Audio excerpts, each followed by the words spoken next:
বুধবার মধ্যরাতে অযোধ্যার রাম মন্দিরে গর্ভগৃহে প্রবেশ করল রামলালার মূর্তি।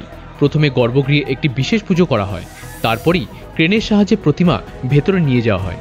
রীতি অনুযায়ী গত 16ই জানুয়ারি থেকে অযোধ্যায় রাম মন্দিরে প্রাণ প্রতিষ্ঠান অনুষ্ঠানের আচার পালন শুরু হয়েছে।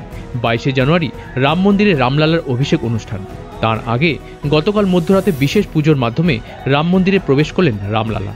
সে মূর্তি রক্ষায় মোতায়েন রয়েছেন এটিএস কমান্ডো বাহিনী, পাশাপাশি 200 জন পিএসি কর্মীও মোতায়েন করা হয়েছে।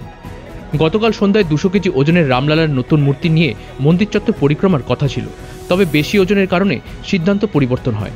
সেই মূর্তির বদলে 10 কেজি ওজনের রূপোর মূর্তি নিয়ে পরিক্রমা শেষ করা হয়।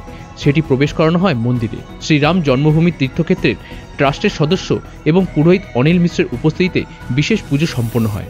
এরপর গর্ভগৃহে প্রবেশ করেন রামলালা। ব্যুরো রিপোর্ট, উত্তরবঙ্গ সংবাদ।